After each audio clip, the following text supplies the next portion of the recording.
Hello, humans.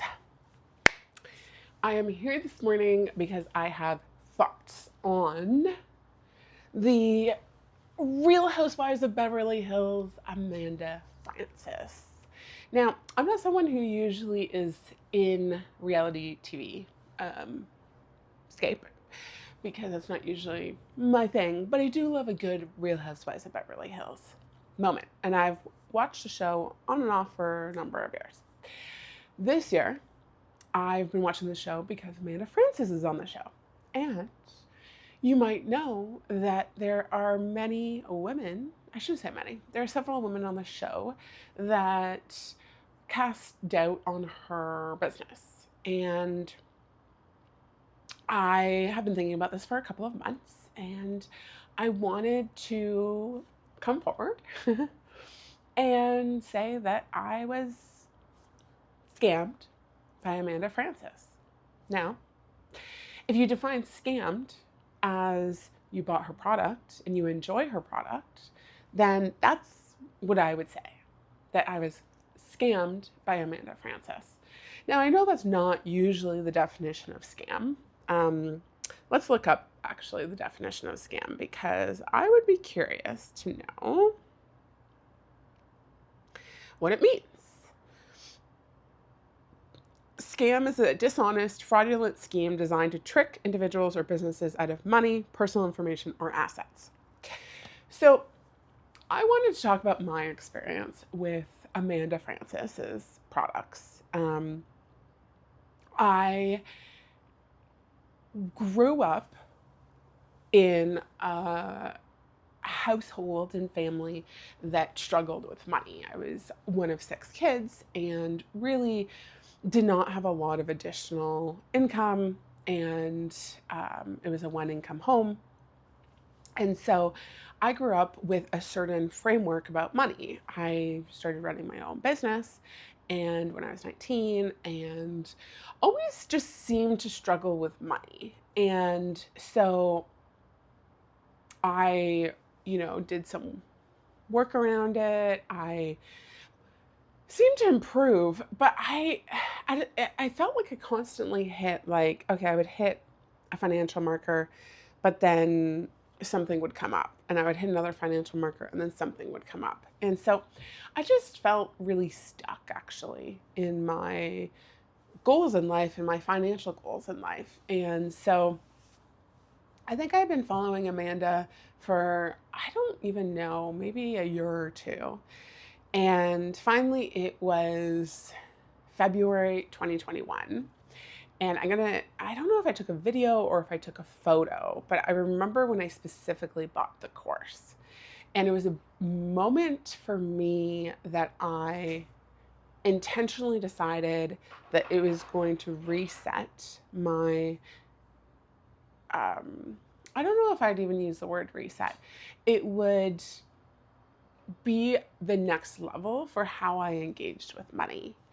And so I bought the course and I just started listening to it, doing the exercises. And kind of like Amanda says in the course, you eventually at some point just start listening to it in the background. But the ideas and concepts that she introduced in the course resonated with me in a way that they hadn't resonated previously. And the concepts aren't revolutionary, but I think she presents them in a way, at least for me, that landed in a way that I could think about things differently and experience things differently. And so I really started examining my relationship around money. Why was it that when I received money, I actually got really anxious? And I, obviously was happy about receiving money, but I started to notice I would have a lot of anxiety around having the money in my bank account. And so I would deep dive into why is that the case? Why is it that I'm not comfortable with money just sitting in my account? Or another big thing was really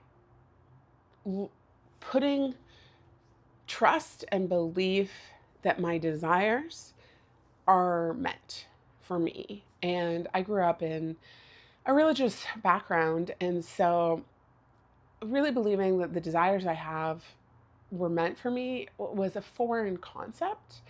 And so, even, having a desire to make a lot of money was something that I was like, well, no, that shouldn't be a priority of mine. And so, working through that relationship to money. And so when I bought the course, I actually just looked at my tax returns before I hopped on here. When I bought the course, the year before my tax return, I think I did, the year before, I think my tax return said I did like 20 grand for the year. And then last year, I 4X'd from where that is. Actually, that's not true. 2 years ago, my tax return indicates that I 4X'd from where I initially started. So 20 grand to about 85 grand. And then this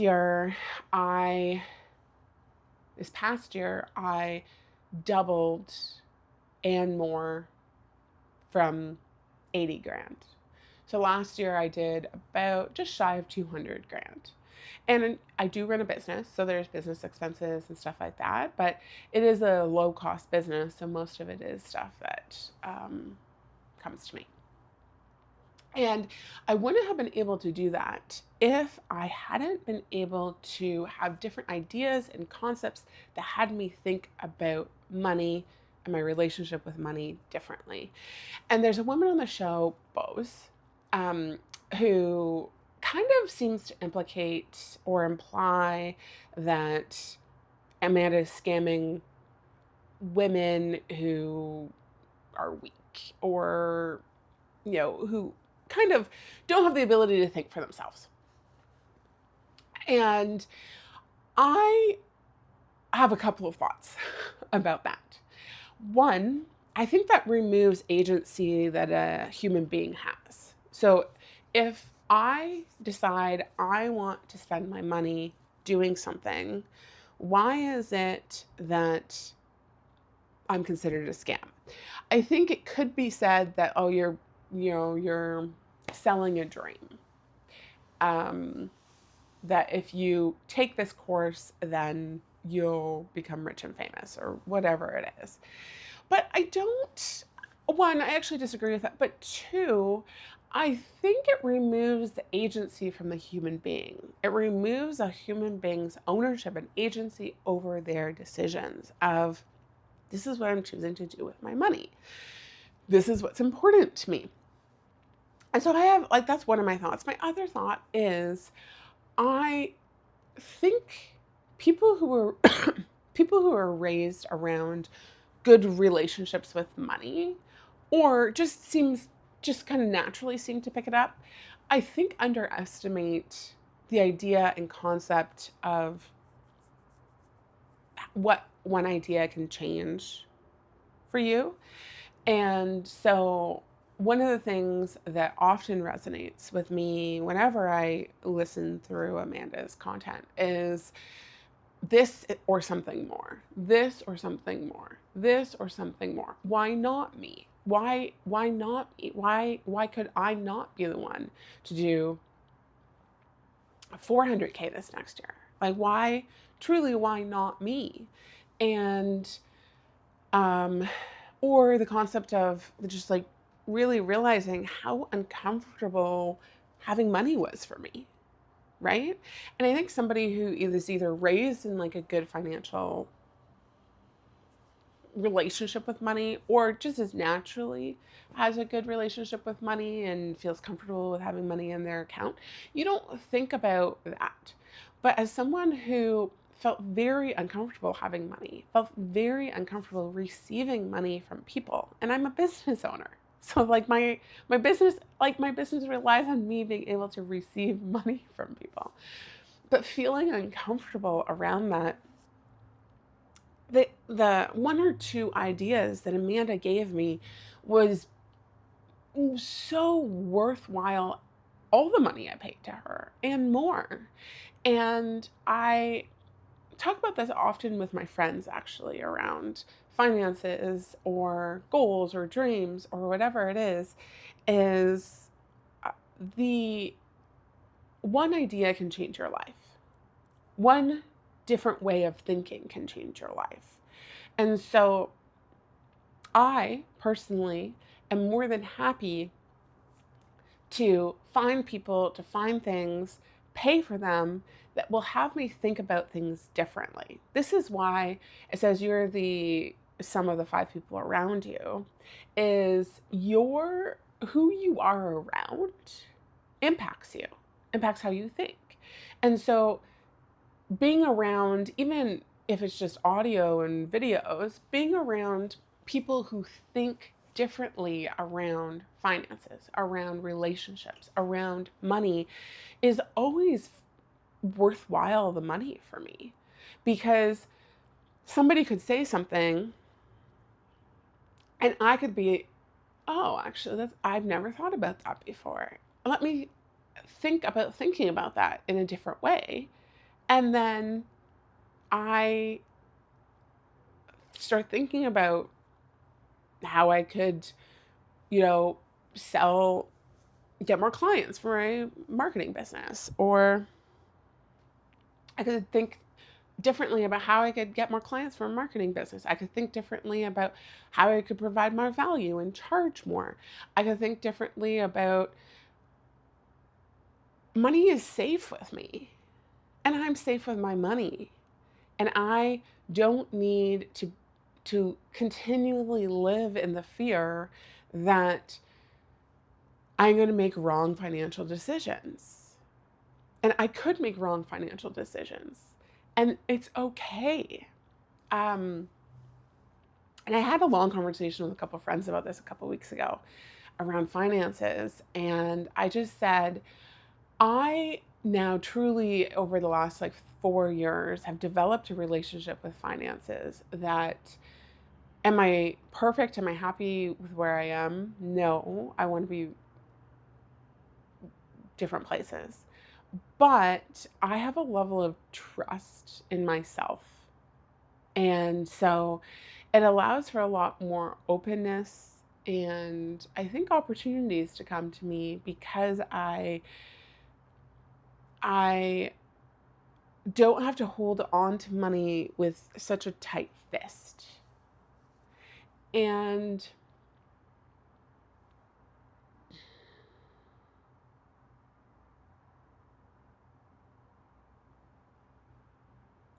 I don't have to hold on to money with such a tight fist. And I had another thought on this. And it, and I think there's just like, it's sad to feel limited by money. It's sad to feel limited by money. And that doesn't need to be the case.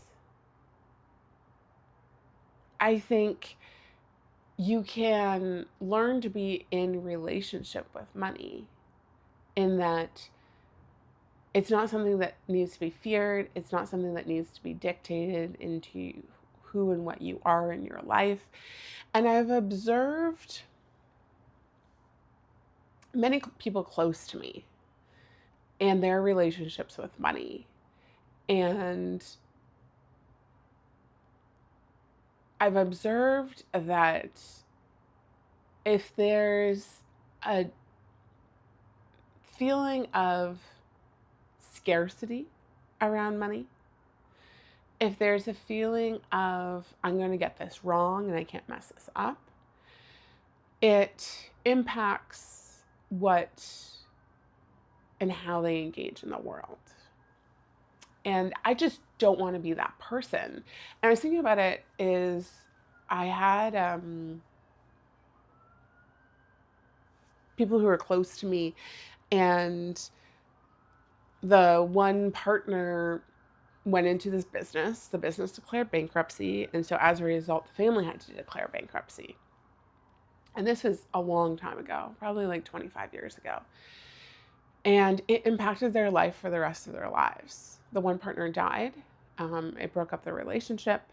And it impacted that family for the rest of their lives. And I've been thinking about it a lot recently in that, yeah, that bankruptcy is hard. It probably just, it required, it impacted that family in ways unforeseen. But I think what's more tragic about that was it impacted that family for the rest of their lives for something that didn't need to impact them for the rest of their lives. You can make a decision that doesn't turn out right. And that does not mean, let's just talk about finances. And that does not mean you're stuck with that decision for the rest of your life. But I think if you have such a scarcity around money, or if you have, or if you allow and dictate, if you allow money to dictate who you are in this world, then one wrong, quote unquote, wrong decision about money can impact you for the rest of your life. You won't try again. You won't go after the thing again.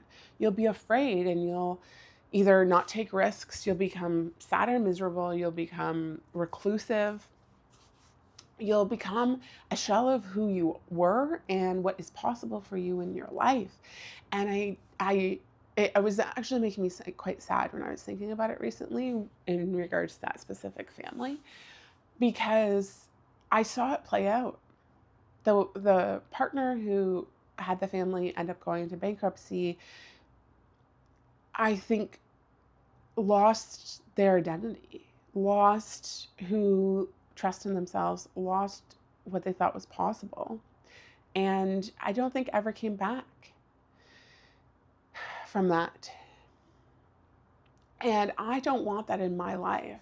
In my life, I want to know and feel that no matter what result comes out of something I do, I always have the opportunity to try something new again.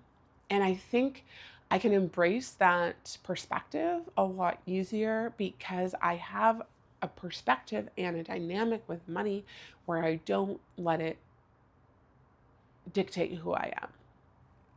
Yes, of course, there are times where I am afraid of what to do or what I should do, or you know, finances impact what I want to do in this life, and I catch myself.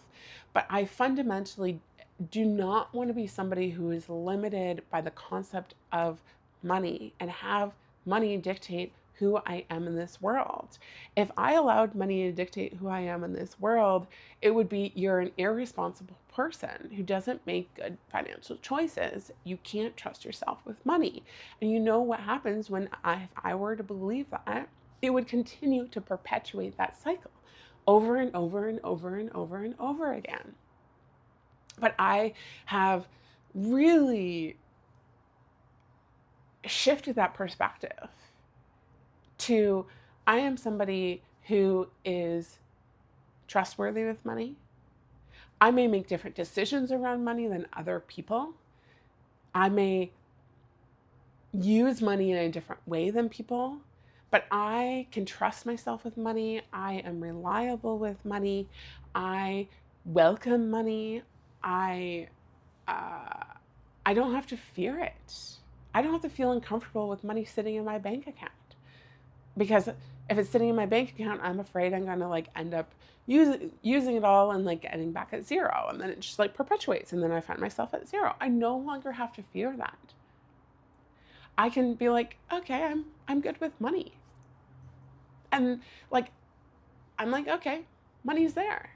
And it is interesting. I heard this thing on a TikTok recently where the girl was yeah, I actually spend less now because I know I could buy anything I wanted. And so it makes shopping less interesting for me because I'm yeah, I could buy it, but I don't really need to. And for me, I think the same thing is around money. It's yeah, it's there. Okay, cool. I know it's there. I know it's going to be coming back. I know. And so I'm no longer hyper.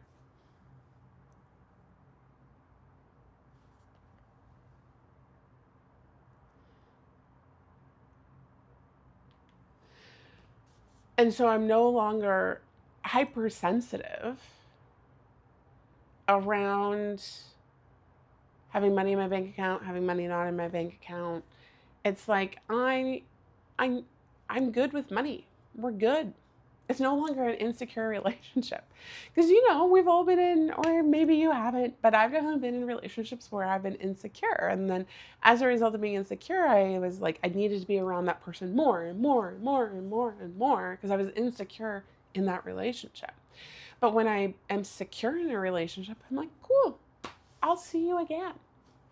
I don't need to know all the things, and I don't need to know when you're going to text me, and I don't need to know all these things. I'm like, I'm secure in this relationship.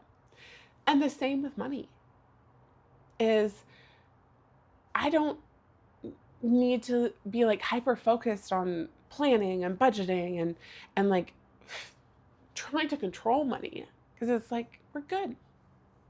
We're good. You'll be back.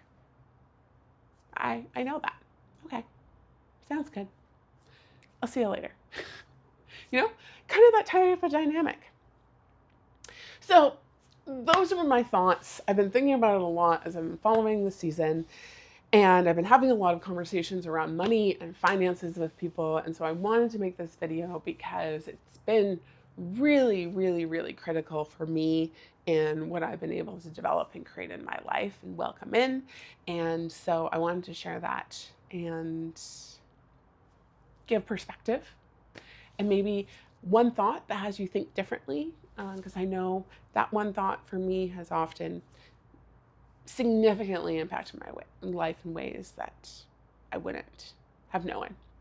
So I hope you guys all have a beautiful day. Until next time, magic and miracles.